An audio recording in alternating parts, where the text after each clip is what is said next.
You hit with a ton of bricks today? No, I was actually today was a great day. I did a new build, a nice brand new build, easy.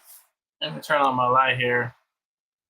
Yeah, no, I had a nice, easy new build, and then I went and did that sewer inspection. That was fun. Today? Yeah. Okay. Yeah, no, Well, it was. You're gonna share with us though, right? You're gonna be sharing in depth, right? Yes, You see, yes, you haven't I seen am. it before. I've never seen this before. This is crazy. This is crazy. Okay, well, we're live. Just waiting for a few minutes to get in. Make sure everybody comes back logged in and all that, and then kind of just go from there.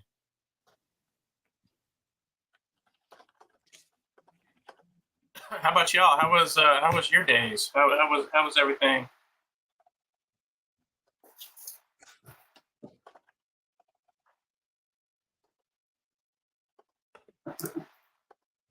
You guys hear me okay? Yeah, Oh, I can hear you. Sorry, I was typing. I was gonna Okay. let Lisa answer it first. It's so Wow. funny. Yeah, I wasn't It sure was because your show, so I wanted to let Tia start first. okay, yeah, I had. You've been MIA, Lisa, so you need to talk. Oh, come on, Tia. I'm back because I got phone you guys. I missed the TT fam, and we're gonna head into the holidays and everything like that. It's gonna be crazier and stuff, But yeah, it's been great. It's been a great day. Can't complain. Got a roof over our head, food in our bellies. Yeah. Behaved children. I know all your children are grown. I know. I don't even have children. Yeah, I can't say that I could agree with that situation. So yeah, mine's still 14. So got a little bit more of that.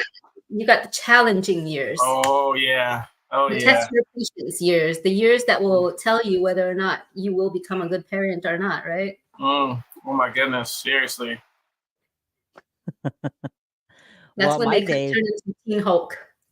I know. I have a teenager too. She's 15. Oh my gosh, into boys now. Hey, you're lucky she was into boys at 15. They start at 9. Oh my god, what 9? Are you crazy? Yeah, the tween. But I just feel like right now, kids like that age, like I remember, I feel like when I was their age, I was more mature. Okay, Chia, when you start a sentence with "when I was your age," you just aged yourself too, and you just aged the rest of us on the show. Thank you very much for that. But we're all the same age, though. You, me, and Charles were like around the same age bracket. Yes, that's absolutely the case. Charles, my brother from another mother, and then you're like an older sister, so like we're all close in age, Pretty much. How was your day, Chia? My day was good. I had a guest that drove 16 hours to go to like this dog show, and she didn't want to rent a hotel or anything, so she rented my RV. Wow. Yeah, so I had to drop it off earlier for her, set it up, hook it up, so that way by the time she arrives, it's already ready for her. Oh, that's so awesome. We were hoping to go to Yosemite this year, and I was going to rent your RV. I sent it to my family and everything like that, but we couldn't get the site in time. Oh yeah, that'd be dope. As long as you guys have a vehicle that could tow up to 5,000 pounds, you guys are good. You're talking to the wrong person about that. Oh yeah, see. Yeah. Just tell your hubby to call me, if anything. Yes, I will. Don't worry. I'll have my people call your people. Yeah, or if anything, I could drop it off. Oh, and you're such a sweetheart. I could drop it off too, because I offer that delivery thing. So yeah, I'm gonna need you to drop it off at Shasta for me. At Shasta, I'm gonna need you to take it up to the California-Oregon border. It's all good. You can take it up there, right? It's like right there. A minimal I got fee. you, Charles. Minimal. I got you, Charles. No, you probably are starting that movement, yeah. With all the home prices the way that they are and everything like that, everybody's gonna be renting an RV instead of renting a real house. Then it's funny though. Remember, I was talking to you a while back that I've always been into RVs. Yeah, I love the idea of RVs. Yeah, I'm a camper. I'm an outdoorsy person, and like I was always into the idea of an RV, and I even gave the idea to my family and said, "Hey, why don't we just rent our house out and go live in an RV?" I And even they said laughed that. at you. They laughed at you, right? Only my daughter and my wife. My son was like, "Heck yeah!" Yeah. You know, Okay. Well, you know what's so funny? When I grew up, I went camping, where you carried whatever was on your back and everything, right? I didn't have a tent because I couldn't carry the tent. So we slept outside. You know, there's no toilets, no nothing and everything. So I'm used to that type of camping, whereas my husband's family, they're not. So that's really nobody in roughing my it right family likes there. camping, but I love That's camping. roughing it. That's Yeah. really camping. Now I don't know if I could do that again, but you know, Yeah, right now I know. cool. Right now I know people that don't even go camping with tents. They go backpacking. Yeah, I mean, sleeping underneath the stars is the best. Oh my Then until the god. bear attacks you and then it's all over. Nah, I'm Uh-huh. good. Nah, Charles, nah. you overthinking it. Yeah, for No, real. I've been tent camping in bear country, and you know it's it's good. It's like you said, you get, use lockers, whatever else, and you don't keep all the food and everything out, and don't leave a mess. It's good. We've done it for years, and my parents, I basically grew up trailer camping, and my first thing we had was a camper. We had a camper, like a camper shell over the top of a pickup truck. And then my parents, upgraded to a travel trailer. And then later on, after I was already an adult, then they bought a fifth wheel and then, a motorhome and all this other stuff. So it was basically always tent camping. For me, earlier on is what I wanted to do. But when I was younger, it was always RVs. So once I was an adult, that's the first thing we did was we bought a tent, and then we just started tent camping, and that was kind of it from there. And now, I have an issue with laying on the ground and having to get up, and then I got caught. Then I now I moved to a tent trailer, so it's like I'm slowly getting there. The older I get, and the less I want to be on the ground when I'm trying to get up in the middle of the I night. agree with you on that. I can absolutely Yeah. agree with you on that. I actually got the bunk cots for us when Costco had that sale a few years back and everything. But again, my family are not campers. Yeah, It's fun Charles, though. It's really fun. if I think so. if only the hard ground was like the feeling of like a Tempur-Pedic, right? Then we'll be totally Right. fine. Right? Then it'd be all good. Right. I wouldn't even have a Yep. problem. None at all. Right? Where all the rocks hit all the right acupuncture pressure points. Yeah, exactly. All the rock just happens to be at the right Right? pressure points for our backs. Yeah, for real. Don't even have to Yeah. pay to go get an acupuncture appointment Can we anymore. plan a camping trip for us guys? I'd be going like every day if that was the case.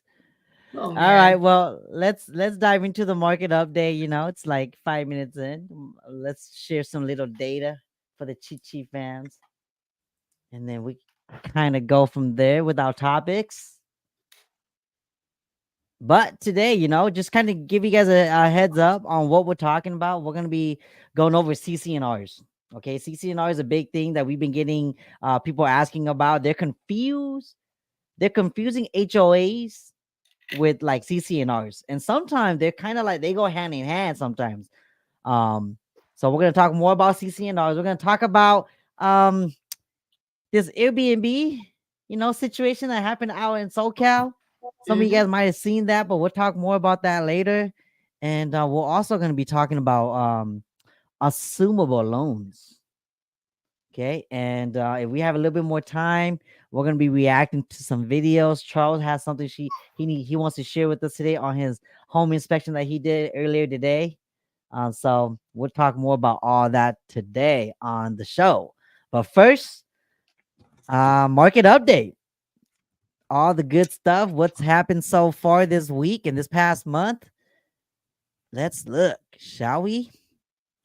Okay. Homes for sale went up by 1%. That's cool. New listings are up 15%. That's really cool. Sold homes are down 18%. Pending homes are also down almost 4%. This is from last week. Okay. Now, remember all the data that I'm going over right now, it's only in Sac County. Okay. So if you're in a different county, it's not going to be on this data or be considered as part of the data, and I'm going over all types of homes, whether it's condos, townhomes, single families, duplex, haplexes.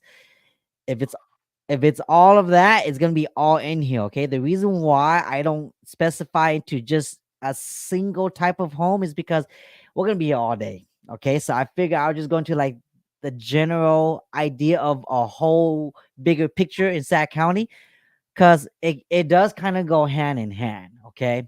So just FYI right there. So that is the data from last week comparing to this week. Now, last month, inventory is also up. That's good to see by 5%. New listings, though, are down basically 20% from last month. Sold homes are down 22%.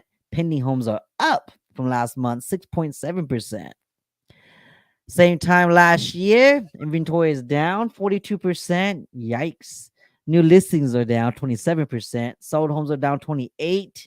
Pending are down 4.6%. Year to date, inventory is 47% down from last year's year to date. New listings are down 35%. Sold homes are down 29%. And pending homes are down 24% year to date. Okay. Any questions, Lisa, Charles? All right. Next, average price per square foot is up 1.2% from last week. From last month, it is up 4.8%.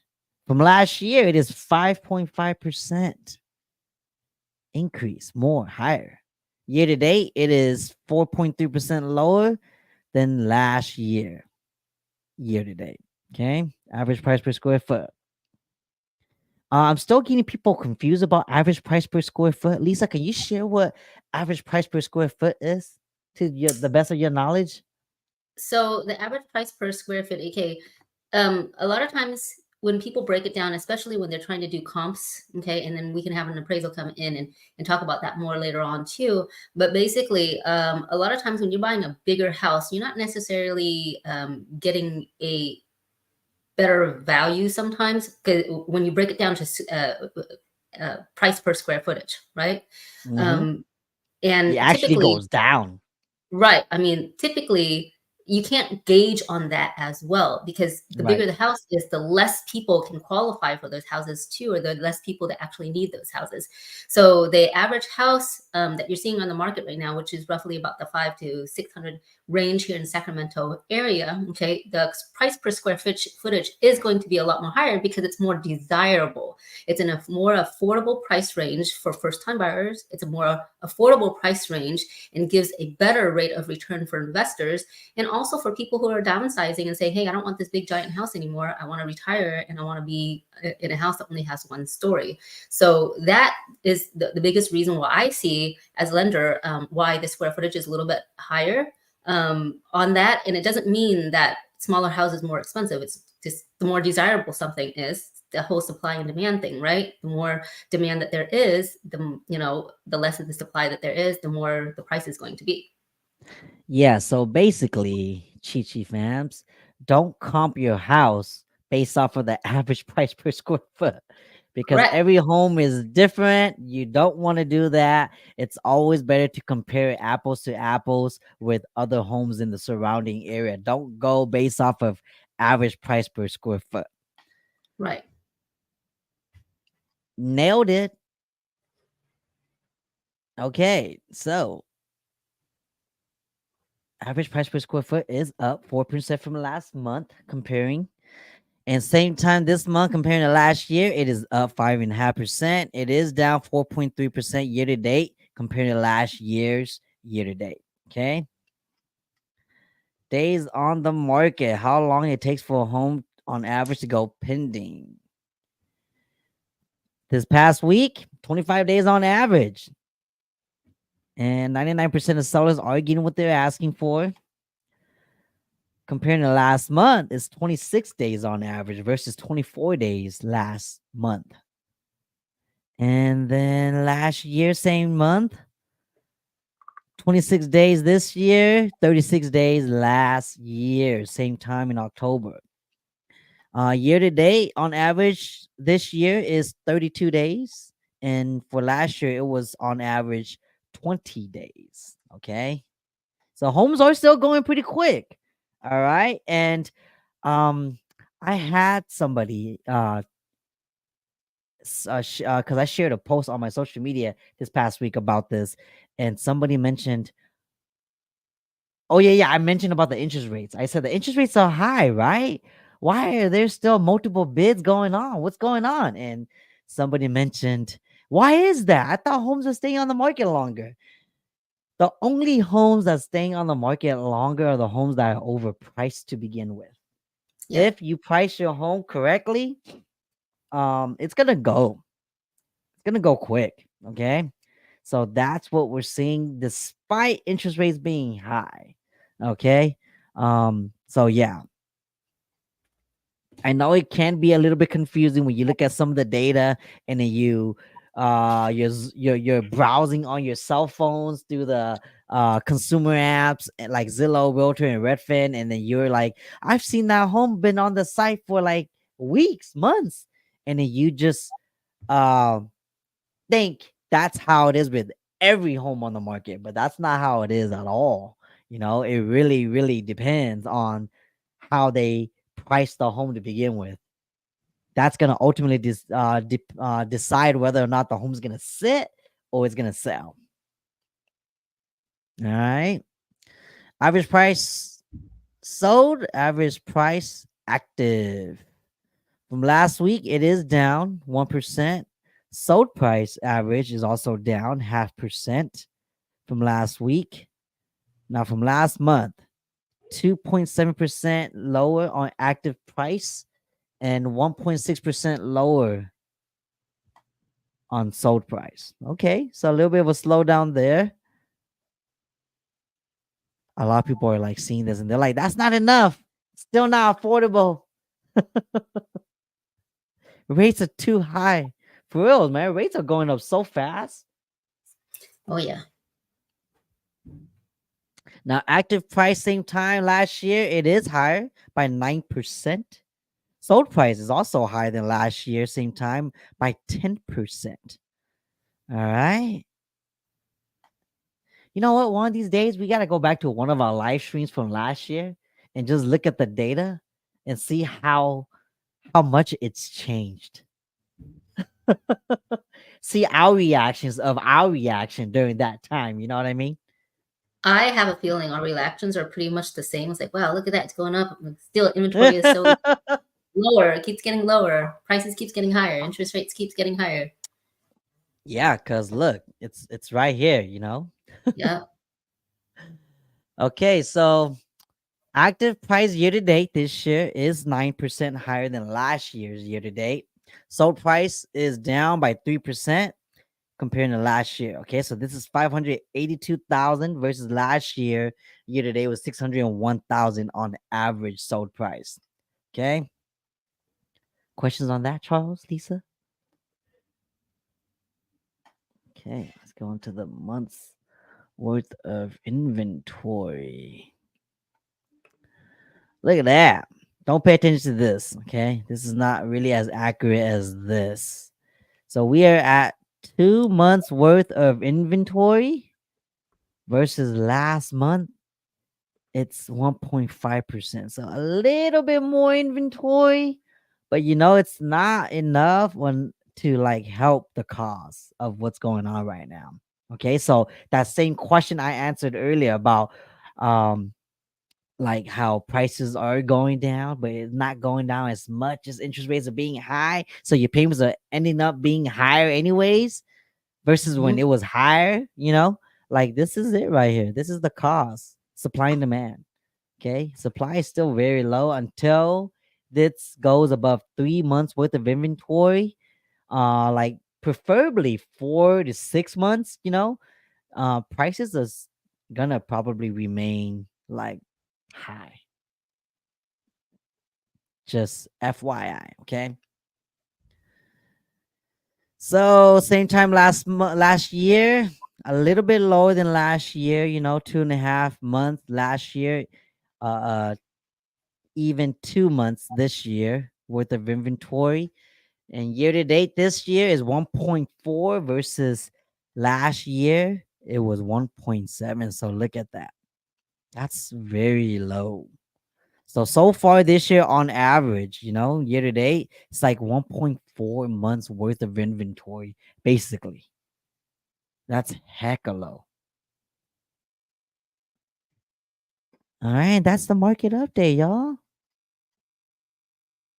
Chia, do you see it's getting even less now? We're heading into, well, we're already past fall, but we're going to be into winter in a few months. Yeah, normally around this time, fall to winter is always like the slowest time Mhm. of the industry, right? People saving money for holidays, Black Fridays, and all of that. And they're visiting family for like the holidays, so they're not thinking about this no more.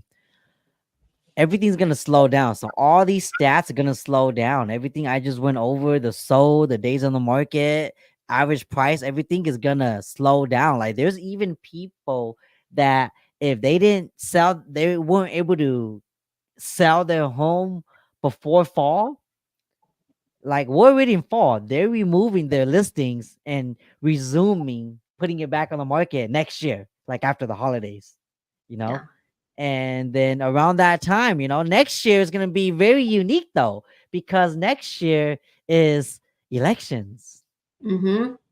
So I mentioned a few weeks ago, right? Like normally the year of elections, everything looks good at the beginning of the year. Gas is lower, rates are lower, and then up until election, it goes to crap again. It's always like that, for some reason. So that's why I think, interest rates around that time might end up going lower again. I'm just saying, I'm just thinking it might, like Yeah. January 2024. But then once it gets closer and closer to election day, it's going to get crappier and crappier and crappier. That's how I feel. So the same with the market. Right now, it's going to be slow. So if you're buying, you're looking to buy, you're not trying to compete with other buyers, trying to have a better deal, especially new builds. Um, Now is the time because you have less competition and you have sellers that's going to be way more accommodating towards your, like, giving you incentives, credits, and repair requests because they have to sell. The sellers that don't have to sell, they're taking their home off the market and waiting till springtime to where it's busy again, you know? So that's how I see it. Did I answer Really your started question? to, Yeah. yeah, I've really started to notice that in a lot of the transactions that I've been doing home inspections for. A lot more sellers are willing to deal and actually, you know, do some of these credits, do some of these repairs, as opposed to how it was a year ago, 2 years ago. Mm-hmm. I mean, people weren't even getting inspections. That's insane to me. They were just buying the house sight unseen, and just, no contingencies. Just, I'm going to get in there. I want this house so bad, right? These rates were so insane, insanely low. You notice that, the last, not including last year, but the 2 years prior to that, the fall and winter were unprecedentedly busy in comparison, The who? right? The who? Like, the last winners, so not 22, but 20 and 21. Those two winners were actually unprecedentedly Mm-hmm. busier than normal, right? Like normally, like you said, it slows down in the winter months, fall, and then starts to ramp back up in spring. It just never slowed down those months. It was crazy. It hadn't been that way in the history that I can remember as being in this industry myself as an adult. So it's Because crazy. remember, during that year, it was like COVID, and COVID was still fairly new. So Mhm. everybody that was going through that was like, oh, heck no, I can't live with my parents no more because they're older. And what if I get Rona and then now it's contagious to them and I'm the cause? Like, how could I live with that? Or they're roommating up and they're like, man, I got quarantine now, but because I got it, you got a quarantine too. My bad. So that a lot of that was happening, like serious, a lot of that was happening. And then every home buyer during that time was like, you know what, I could qualify to buy a home. I'm getting out of here because at least if I quarantine, I'm quarantining in my house. You know what I mean? So that's what happened during that time. So that's why winter during 2020 and 21 was busier than normal. Well, and then you add in the idea too that the housing prices were basically stable to kind of about where we were, but these rates were so low that people had not only they were either refinancing or they were buying a bigger house and taking advantage of these lower rates so that they could afford it, because since they the rates were in the 3s and 2s, they could actually afford a bigger house because their payment was lower, so they were selling their house and upgrading, getting the opportunity, especially because they were going to be in their house for so long, right? And they figured, well, I'm going to work from home now, so I'm just going to be here all the time. I might as well upgrade, get me more room off, get myself another home office, whatever, So it was crazy. I mean, it was so busy. I don't think we had done more home inspections at any time that much during that time. It was crazy. There was so many homes, and then it was crazy. Yep. But let's go on to our next topic. We're going to talk about CCNRs. A lot of folks lately has been asking me about CCNRs. And if you guys don't know what CCNR stands for, it stands for covenants, conditions, and restrictions. Okay. And you guys are probably thinking like, isn't that the same as HOAs? CCNRs and HOAs do kind of go hand in hand, but they're not the same. Okay. Because you could have CCNRs and not have HOAs. And vice versa. You can have HOAs and not have CCNRs. Not every property has CCNRs. So what is CCNRs? Lisa, do you know what CCNRs are? As a lender, basically, you talk about that a lot. I don't have to look at those a lot. It's more on your guys' side, obviously, right? But usually it's a part of the homeowners association. It's whatever the community in that association says, hey, this is what it includes, this is what it doesn't include, and things like that too. So a lot of times when you're going in a community that has these homeowners associations and whatever that fee is, take a look at that. Most of the time you're going to see it more in the condo side. Sometimes they have pools, sometimes they have gyms, certain maintenance for those types of pools and gyms and things like that too. So that's going to be included in there. So what if the home doesn't have HOAs but it still have CCNRs? Have you come into contact with that? So as a lender, we don't usually see all of that. Do you guys see all of that? That's true. Yeah. You guys don't. I definitely have seen that. And personally, I've seen that actually. This was actually I lived in Elk Grove at the time. So it was right off of, it was basically in Laguna West. And so Laguna West, there's a large portion of that area that does have CCNRs. And unless it's gated, I don't believe they have HOAs. But so the neighborhood I moved into was fairly new. I was renting at the time, and so this was it was a 1998 built house, and it was 2005 when we moved in.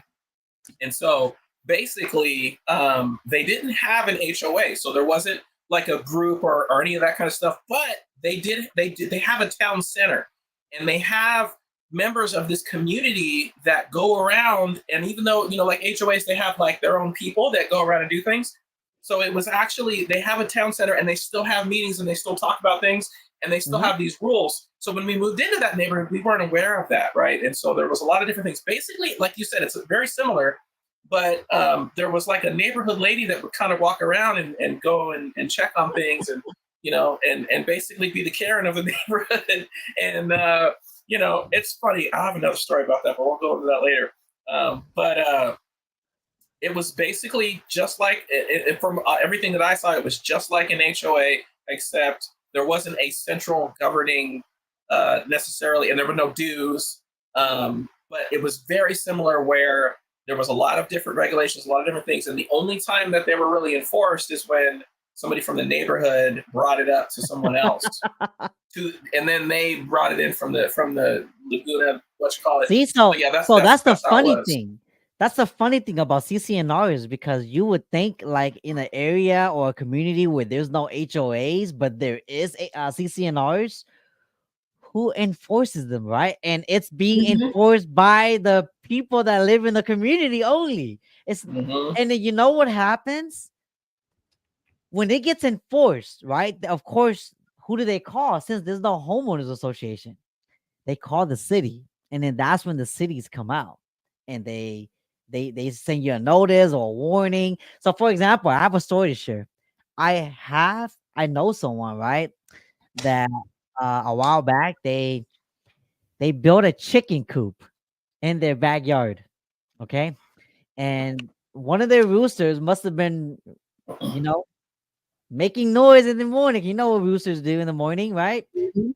And one of the neighbors must have complained and they reported that friend of mine. And one evening in the backyard while he was going to take care of his chicken, there was a drone flying over. And he was like, huh, there's never drones flying over here. That drone has been here for a while. Why is he going back and forth, staying in one spot?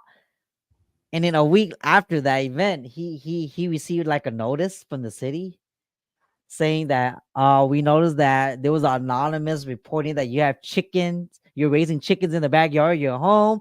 According to your CCNRs, you're not allowed to have raised chickens. Wow. And here's our proof, photos from the drone, Wow. right?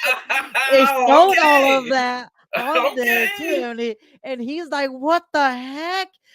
And then they basically gave him warning, said, we're gonna come out and inspect your property during this timeline. And if you don't get rid of that by the time we're there doing the walkthrough, you could get fined up to like a few $1,000s or something like that. So in case you guys are wondering how big CCNRs could affect your home, that's how big it could affect it. There's even certain areas, Charles, like what you mentioned, right, in Elk Grove. There's certain areas in Elk Grove to where you can't even wash your car on your own driveway. That's what was going on. So basically what was happening was I would do a lot of things in my garage. I had a small little at the time, Yeah. I had lost my job, and so I was doing some small little side business thing. This was a long time ago. And so, I would open up my garage a lot and I would have my cars in the street. And I had nice cars. I didn't have like old beat up pieces of junk or nothing like that. So it's not like I was just, You were causing a problem or advertising your whatever. skills. So apparently that wasn't okay and then I didn't even realize this until they sent me the notice. But the neighborhood Karen was walking by and she, complained that I had my door open. And so this is what they said. The CCNR specifically said, the only time that you're allowed to have your garage door open is when you're either coming in or out of your garage. You never can leave it open. And then if you have the garage, you have two cars, you have to put your two cars in your garage. You cannot park them anywhere else. On the driveway. Not even in your driveway. Yeah. I was like, are you serious right now? So, but no, that's the thing. And then moving into a neighborhood like that, now that neighborhood now is, almost it's well over 20 years old now, right? So honestly, and I've been in that neighborhood because I have a friend that lives down there. I honestly don't think that anyone enforces those CCNRs anymore. I think that's really the thing is it depends on how much the neighborhood community wants to enforce those rules, right? Where the HOA, they usually have their minion, which is funny because my wife works for a company that does that now, and she's the neighborhood Karen that goes around and talks crap. Your wife is a Karen? Yes, she goes around taking pictures of people. I'm like, seriously, that's crazy. Oh, man. So anyways, they have people that are actually out enforcing the rules, right? And so there's still people that'll say things from the neighborhood, but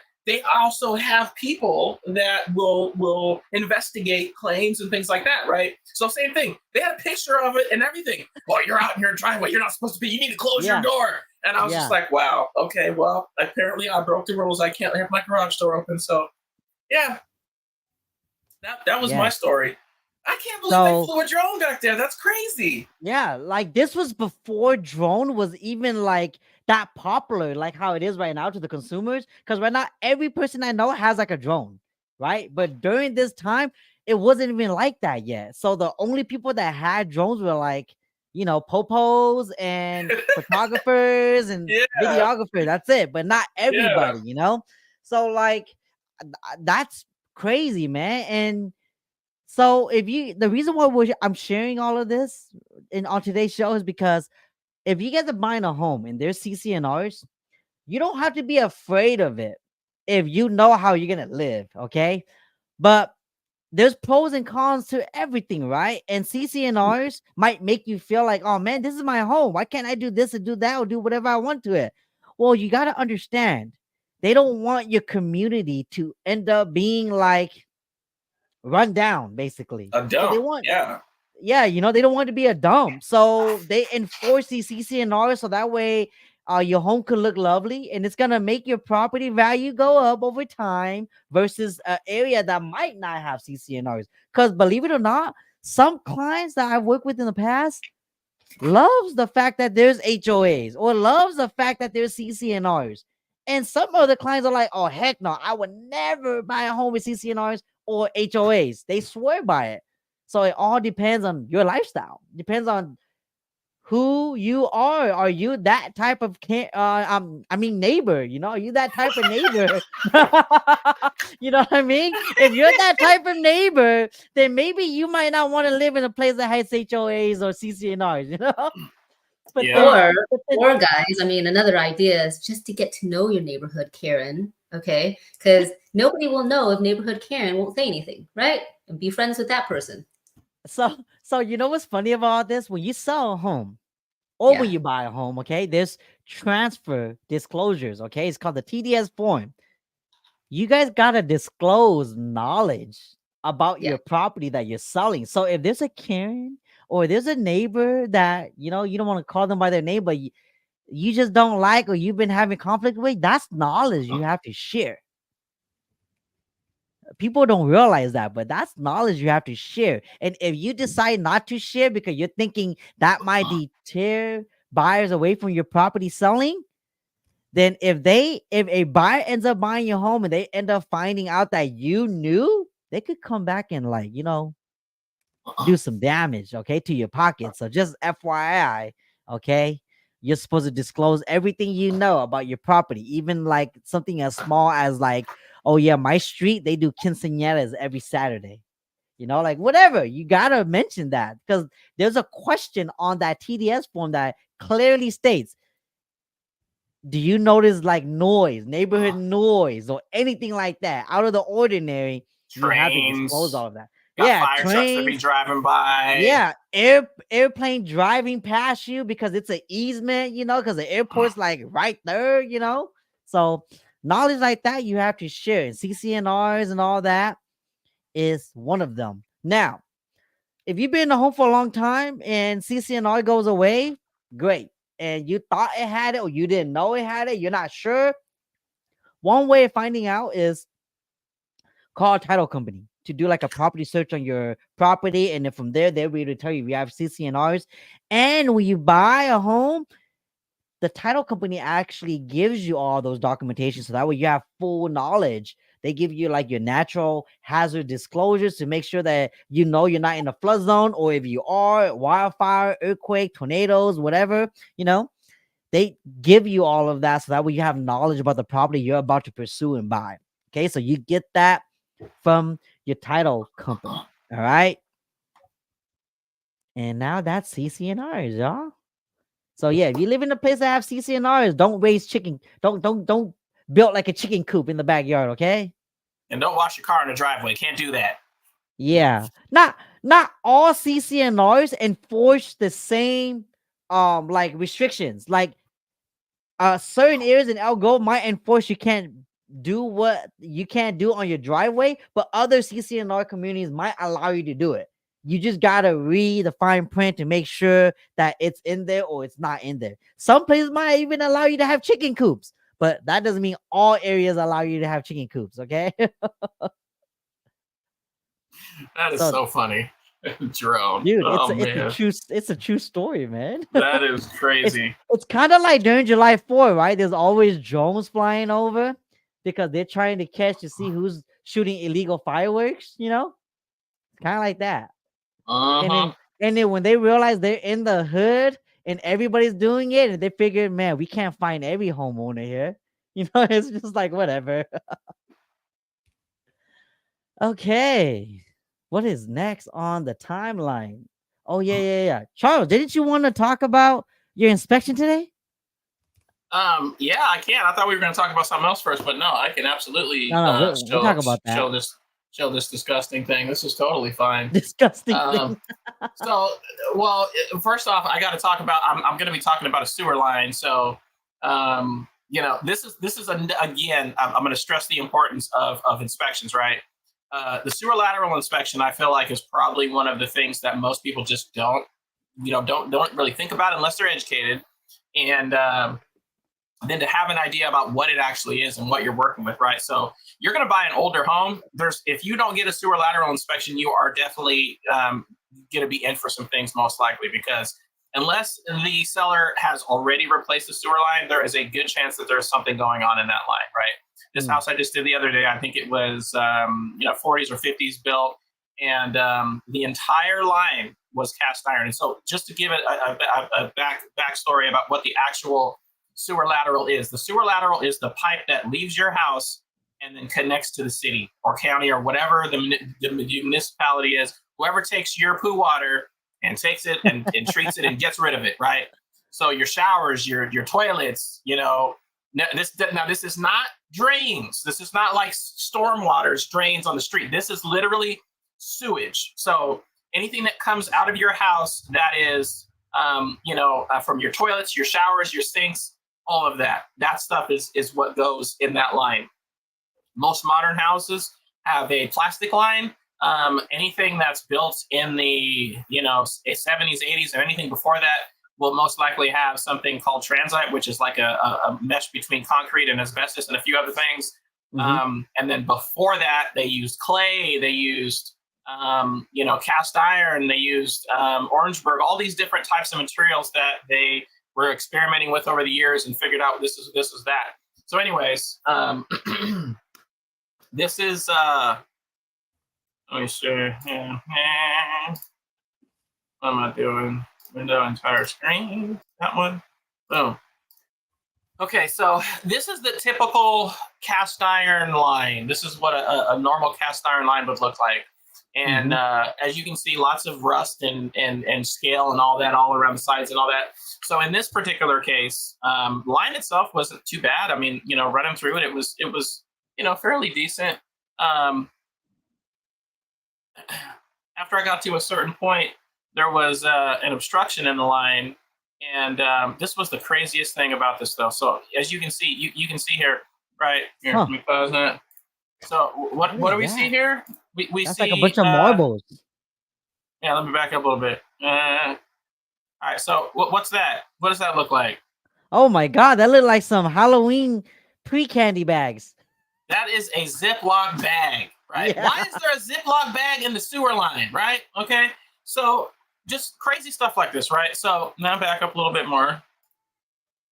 So this yard has lots of bark in it, right? So that particular area, there's like some bark and some other stuff. So this initially, when I did this inspection, we had ran water, and so this particular area, since it's raised a little bit because of all this junk that's in here, you couldn't see it. So it was all underwater, and you couldn't really see what was going on. So yeah, my initial suggestion is to have a plumber come out and water jet or snake the line, and because I couldn't see what was blocking it, right? I went back today myself before the plumber got there, and then I ran my camera again, and since everything was dry, there hadn't been any water ran through it for a while, nothing was flushed or nothing like that. I was able to see a lot more about what was going on. And once I saw the bark in this plastic bag that was perfectly shaped and nothing was wrong with it, I was just like, there's got to be something going on, right? So I used my locator, I found where it was, and then ended up finding out after all of this, plumber came in, and then we were kind of collaborating on it, trying to figure out what was going on. And then come to find out that there's actually a Y that's in this line, and you can actually see that's where the bag's coming from. Oh, and so the plumber so it's a Y. So basically, it was a section where you can normally access the line. Either something's going to come in, or you can access it with a camera or a snake or something like that. But it was actually to the side, right? So as you can see, it's over here to the right. Why they did that, I have no idea. I'm not sure what the situation is. I mean, this house is almost 100 years old, so there's a lot going on in this. There's a couple of other sections that I'm going to suggest that they clean through also. But Bottom line is there was a hole in the yard right in this vicinity, not right over the top of this, but kind of nearby. And you could tell it was like a gopher or, like a squirrel or something like that was digging holes and actually going underground. It wasn't directly over this. Come to find out that there was a cap on this line, maybe a rubber cap or something else that they used to cap this off, or they just never did and they just put soil in there. And at some point, this gopher, squirrel, whatever it was, animal, found out that there was an opening in the sewer line, probably because there was a little bit of moisture in the soil, burrowed its way in there and said, "Oh, look, a home. I can put some stuff in here for winter." Whatever, And so plumber says, "Oh yeah, let's run some water." All right, cool. Let me go get up there and check my camera out. Running water's just all into the line here. I think this is it right here. I think, let me see. I think this is, no, that's not the right one.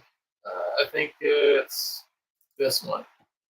Yeah. So he turns on the water and it's just leaking. Oh, just leaking all through there. So it's just like, well, there's an opening there, obviously. So basically we went from, talking about him snaking the line to that this area is actually going to need to be, dug up and actually repaired. So, this is something that can end up costing thousands of dollars, right? I'm not going to disclose the actual amount because that doesn't have anything to do with this. But the point is that when a plumber now has to come in and do a repair on something like this, I mean, this is something that no one would have had any idea about, because even when we're running water through the entire house. We run the tub and the sinks and all these things to test them all. It's not like water was gurgling out of the ground, right?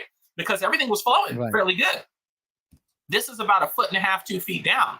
So everything's flowing well, everything's doing fine. But no one would have known about this problem unless you would have done some kind of sewer lateral inspection. And that's the thing. Older homes with trees, all that kind of stuff. There's all these things that can happen. I've actually done a home that was in Thomas. I did a home out there that was, at the time, it was about 15 years old. And that particular city, and that particular subdivision used PVC lines instead of ABS. ABS is more likely to crack when roots and things were pushing next to it, where PVC is more likely to bend because it's a little bit thinner and the plastic's a little bit more malleable.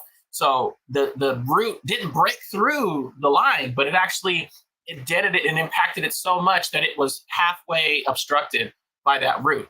And this was a newer house in Thomas, in a newer neighborhood that had, and it was a short run too. From the house to the street was maybe like 10 feet. But, that's the reason why. And again, it's not about, what's the situation at the time. This is, you got to think about what you're doing, right? You got to think about how much money are you spending on this house, right? $400,000, $500,000, $600,000, if not more than that. And then how much more are you going to have to come out of pocket to fix these things that you don't know about? Get all the inspections you can, be aware of everything. So Charles, sorry to interrupt you. No, but totally what fine. about homes that are like condos? Because condos, you have HOAs and they normally take care of the outside exterior, like the dry rot, the pest, all of that, even the roof, right? Do they take care of something like this? So typically in those neighborhoods, in those communities, they're going to take care of anything outside of your home. And so, but it all depends. Every single condo community is different. I've been in some condo communities where you had to take care of your section of the roof, even though the entire roof was one layer and it was all one piece. The section that was directly above your house, you were responsible monetarily for if something happened to it, right? And so that particular buyer had us do the inspection on the roof because they wanted to know what the quality of it was, right? So before you go into these transactions, find out what the HOA community is going to cover. In most cases, when you're in a big community that's basically like an apartment, and that's the style of a condo community it is, most likely they're going to be handling things like that. But that doesn't mean it's going to stop you from having issues with blockages and things like that. I guess that's one of the trade-offs of living in a condo community is there's a lot of things you don't have to deal with, but there's a lot of things that you now have to share, right? It's kind of like living in an apartment complex, except you have owners in most cases. So most owners are a lot more good about taking care of things than, maybe renters would be in a lot of cases, right? So, but yeah, in most cases, they will take care of that, but it's always a good idea to check to find out exactly what they cover and exactly what they don't. Got it. Did you want to add to that, Lisa? No, this is good stuff. I mean, not every CCNR is the same, right? And I'm looking at this scope of all of this work and everything like that. The older the house is, the more you're going to have to do all these inspections and stuff. So it's good that you have all of that set and ready. You know, and I know we're not going to talk about that video, Chia, but that was one of the things that I remember hearing. This was just a video that Chia shared with us prior. It was talking about home maintenance costs, right? And you needing to save about 1% of your 1% of the value or cost of the house in maintenance costs, right? And that's the kind of thing you have to think about, right? So as a renter, you don't have to worry about any of that stuff. But as a homeowner, all of those things now become your responsibility. That air conditioner that breaks, you have to fix that. You know, when your sewer line backs up, you have to fix that. You're not calling the homeowner or the landlord and saying, hey, my sewer's backed up. You know, all that stuff now becomes your responsibility. And so maintenance becomes key at that point. Try to get in front of it and find out these things ahead of time and do as much maintenance. And I always encourage you to do the maintenance yourself because you're going to save some money. Learn how to do it on your own, because now that you're a homeowner, you got to deal with that. That's all first-time homeowner stuff, but it's a big deal, definitely. Yes, it is. Maintenance. All right. There is this topic that I do want to talk about. You know, it's about this Airbnb. Let me just share my screen. Did you have the link to the other article? Because I think the one I pulled up, Lisa, is different. This one right here. I think it's basically covering the same thing, right? Yeah, I think so. But I texted you guys, right? You did. You actually sent a picture, but there was no link. Oh shoot! Really? Darn it. Yeah. It was on Fox News though. Yeah. This is CBS. So what you got against CBS? I'm just So basically, you know, like this came out like a couple of days ago, you know, about a Airbnb renter that was allegedly they overstayed more than 520 days without paying. But says the homeowner owes her money. What the heck? Only in Let's California. read this. Exactly. Only California, exactly. right? Yeah. Let's read a little bit about this, shall we? If y'all don't know about this, let's read about this real quick, okay? A Airbnb renter has refused to leave a LA property even though her 6 months rental expired 18 months ago. A homeowner alleges in the lawsuit. The renter, however, filed a countersuit in LA Superior Court alleging the homeowner should pay her back all the money she paid him, and a judge has ruled the homeowner can't evict the guest. Wow. Sasha, okay, I can't pronounce that. A dentist who put the guest house at his residence in Crestwood Hills neighborhood on Airbnb in 2019 alleges Elizabeth has stayed there more than 520 days after her rental agreement ended. He says he says has rented. The wording's so weird. Has rented the guest. I know, a guest house in the past, which in part of his primary residence and has also been used by family, and that has been rated 5 stars by Airbnb guests. In this lawsuit filed in June, Jovanovic alleges Hirsch, let's just say Hirsch, rented the Airbnb from September 13th to March 19, 2022, and he extended the rental by 24 days for no cost to allow Hirsch to find a new house. Jova says he did not extend the rental agreement beyond April 12th. After a leak in the guest house, Jova sent mold inspectors to check on the unit on April 13th, but Hirsch refused to let him in. He says he alleges he continued to refuse the inspection and even called the police, who determined it was a landlord-tenant dispute. He found himself emailing with Airbnb to try and get Hirsch to leave. Airbnb confirmed Hirsch rental period had ended and that she is violating his rights as host by not leaving the property. He says the defendant claims he offered Hirsch to stay in his main house, but she refused that offer. He said he was charging her at 105 a night, and by the time he filed a lawsuit in June, Hirsch had owed him $42,000 for the 408 days she had overstayed. Since that suit has been filed, Hirsch has stayed in the guest house another 150 days, and she filed a countersuit in LA. Hirsch alleges Jova harassed her and tried to intimidate and coerce her into leaving. She also alleges the condition in the unit made her ill, saying there were water leaks and mold growth. Can Can we stop for a second? I need to understand this. Okay. If the conditions in the house were making you sick, why were you still continuing to stay there? I was just gonna say the same thing. Well, you gotta prove your point, So if I leave, then that means, I'm just gonna allow them to take advantage of me. Now I'm just playing. I don't know. Like, there's a lot that could go on, Of But course, that is he was true, though. harassing her to get out. She wouldn't leave, and she wasn't paying. Well, she's saying he owes her money. Yeah. So I don't that's know why if you she's guys are staying. reading.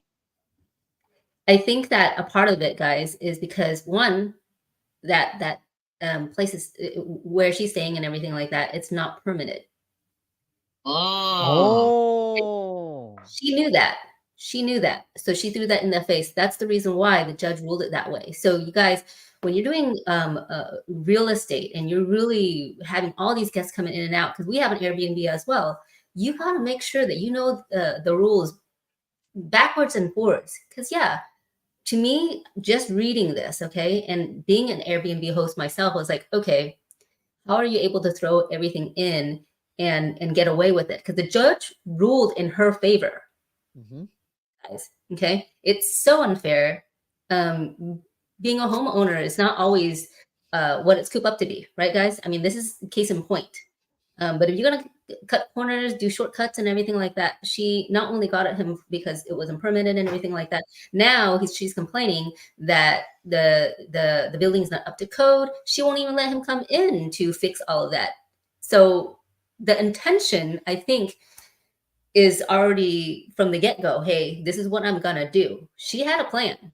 To me, it looked like she had a plan. Yeah, but the thing there's The a big strategy going the whole in. time. Oh the yeah. law is the law. The law is the law, and the judge, okay, the unbiased judge has to be unbiased, and they're looking at it and say, okay, just black and white. These are the laws. These are the things, and everything like that. You cannot prove intent, even though when we're reading this as readers ourselves, it's like, oh my goodness. And guys, don't deter from being a homeowner. Just make sure that you have everything all squared away. Read everything. Make sure that there's no loopholes. Make sure that, hey, if the law in your city, in your county, and this is in SoCal, okay, it's different everywhere. So make sure you know all of those rules first. Make sure that you know that, hey, if the guest stays longer than this amount, then don't do your Airbnb more than 30 days each time, okay? And have some sort of a process already in place. This seems like this person didn't think that this was going to happen, not in this neighborhood. All sorts of stuff. But as you can see, anything could happen. We've heard horror stories in the past. We've done it in the past as well. This one was the most recent one and everything. So it's not always sunshine and rainbows if you're cutting corners. And then unfortunately, there's a lot of homeowners that do. And then, it turns into a lot more of a problem, but they're not even actually trying to fix some of these things. I've heard a lot of different stories from a lot of different people of different conditions that they lived in when they're renting a home. But, and then especially when you're renting directly from a homeowner instead of using a property management company, because most of the time the property management companies know their stuff and they're going to, try to make sure everything's in compliance. But a lot of homeowners, like you mentioned, they don't. And so they just kind of wing and say, oh, I can make money. And then, they don't realize that there's a lot of things that they have to do to be compliant. Right. I mean, losing over $40,000 is probably most of his profit, maybe even more already. It already ate into that, and it's going to be continuous until, she can go back and forth and everything like that. And then you get into squatters' rights and stuff like that later on too. So I don't know how he's going to be able to deal with this unless he just sells the house completely. But if she's not going to be leaving, who's going to buy the house with a squatter in it? That's going to be very difficult too. Not to mention now, even if she does get out and then, he can go off the idea of possibly renting that again, then he's got the stigma of other people coming in with that same thing. And it's obviously in the news, and so that's a whole other thing. Yeah. Yep. Dude, Crestwood Hills is nice. I'm over It's a nice here area. That's a nice home. And when you think about it, $109 a day is not really that much for an Airbnb. Nope. When you think about it, that's really not that expensive. Because it was like a guest house. Yeah, but I mean, I'm sure it still had. It was probably like a studio. It probably had full amenities, right? Like a kitchen and Yeah, all yeah, that it stuff. does. Guest house normally has one bed, one. It's like a studio. Yeah, Right. Yeah, that's basically. crazy. That's crazy. It So is did very, she? very So cheap. the judge actually ruled in her favor, though, huh? I didn't even realize that. That's crazy. The judge ruled in her favor where he can't evict her without a Mm. very, very long process. So she gets to Yeah. stay there rent free. So yeah, to me, it rules in her favor. She doesn't get the property, in that sense, but he's not able to make any money. She gets it for rent free. If she's a homeowner herself, she's renting out her house and leveraging this. I'm not saying that she is, guys. I'm just saying that is a possibility. Well, but here's the other question, though. So if she's staying there rent free, and then now he has to come back and fix those problems. I mean, like, what is the end result here? When is she leaving? Why is she still there? So I don't know. We're gonna have a follow-up story. I would really love to see how this plays out to you guys. This is just hit the news and everything. So when we get that more of the information, we'll update everybody too. It's a very interesting situation to say the least. I mean, she knew. Okay, we'll take that back. We don't know that she knew, right? But it seems like it was very, very intentional because she knew exactly what to say to the judge in order to get to her favor.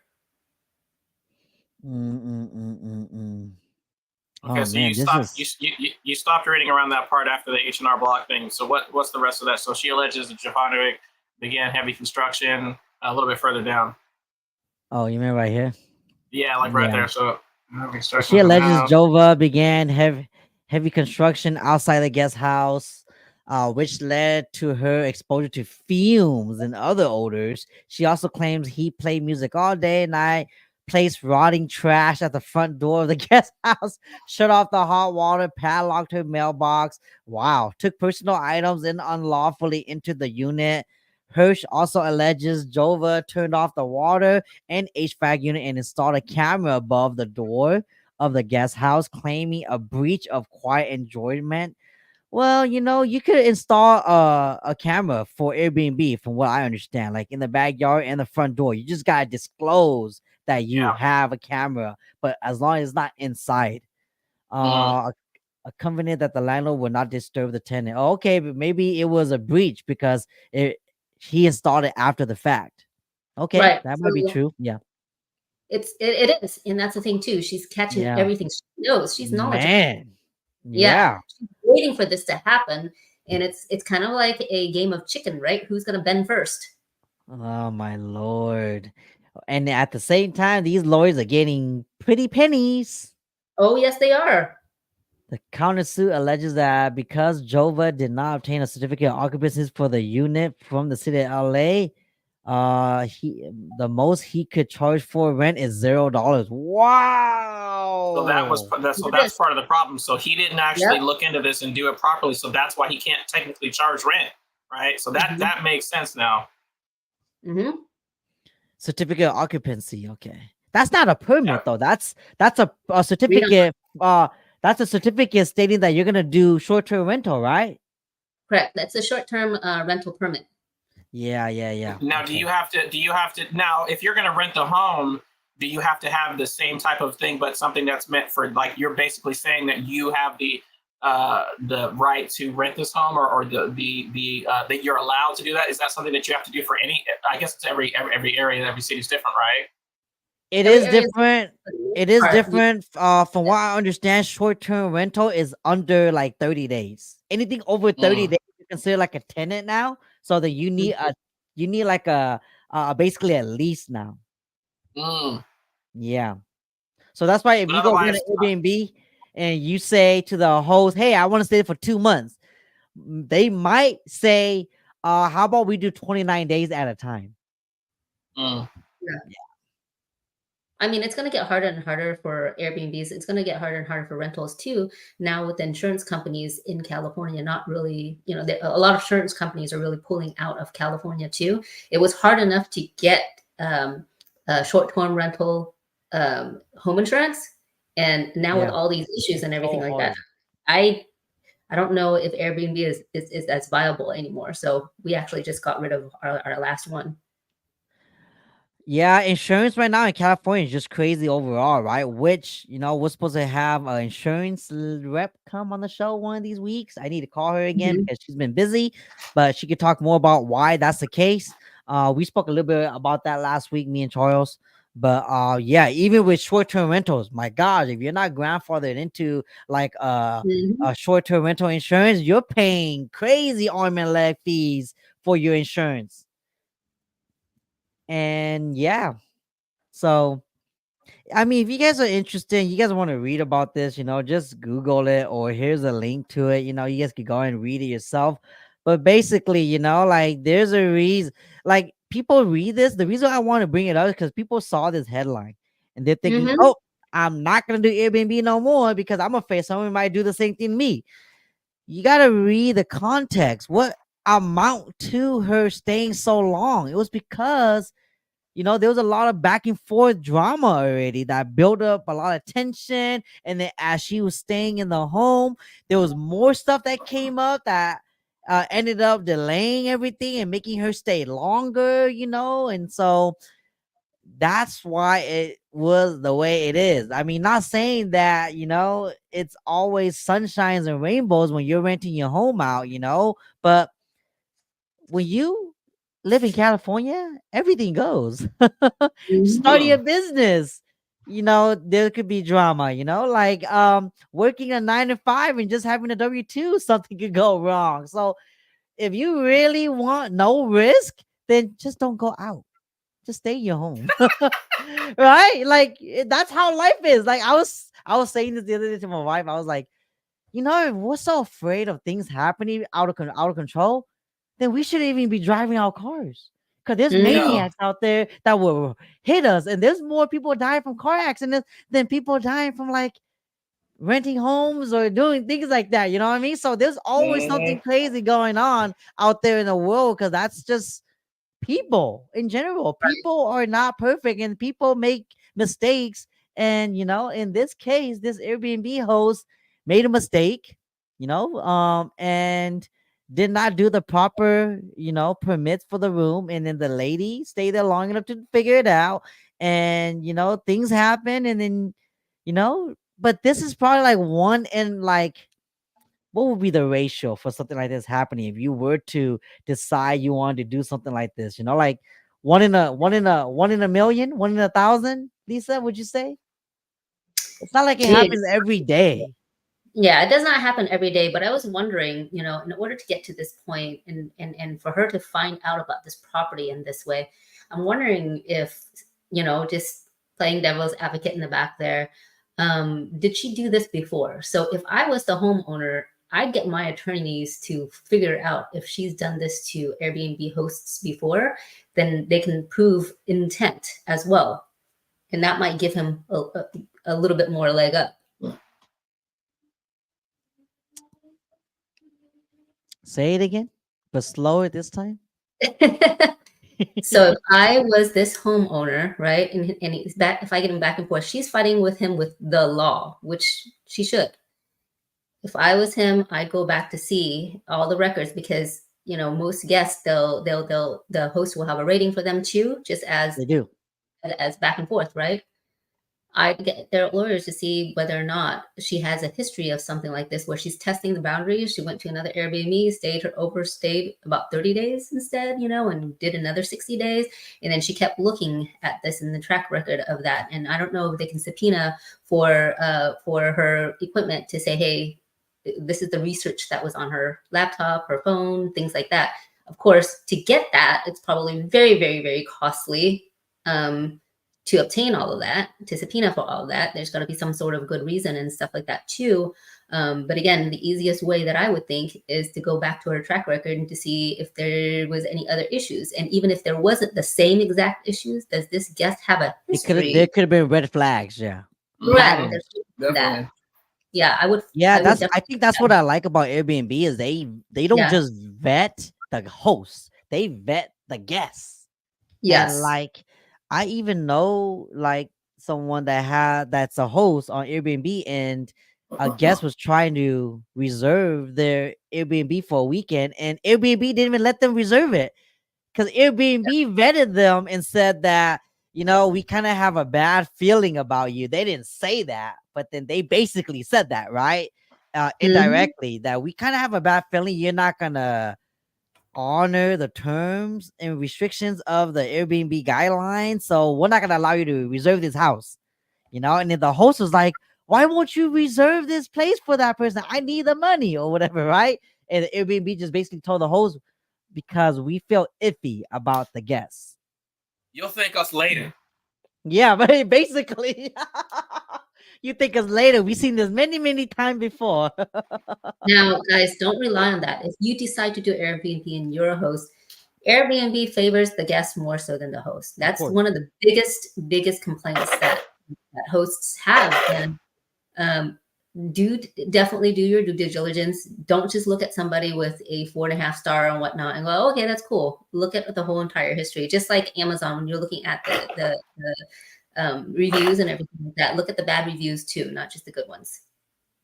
Yeah, no, I agree. But look, like we'll close out with this because we're a little bit over. But here's the last quote from the other side: "We will evict her. The police will throw her out. She will owe Sash over $60,000 in back rent. And we will make sure everyone in LA is aware of her abuse of the system for a improper purpose." That was the Good. last quote.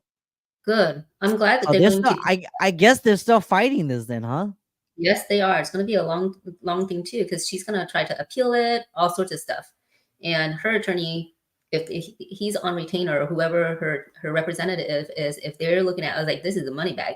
This is a multi-million-dollar property. He has money, so we're going to try to force him to settle and either zero it out, give me $10,000, $20,000. But she got how much of free housing? Yeah. Gosh, that's crazy. Mm-hmm. Imagine if it goes south for her. She's gonna have a bad record. Nobody's gonna rent to her or even Airbnb to her. Yeah. And it should be that way. It should be that way. It shouldn't be a slap in the wrist to set the precedence that nobody else should do that either. I mean, Take it's advantage wrong. of it. Yeah, Let's it be is real. wrong. It's right. Yeah, And we should promote bad behavior. I agree. All right. Well, with that, we're gonna close out. Thank you, everyone. All right. That is the show for today. Anything else you guys want to close out on, Charles, Lisa? No, I think we're good. Okay. Well, I'll catch you guys next time, Chi Chi fams. Peace out. Thank you again for everything y'all do. Later.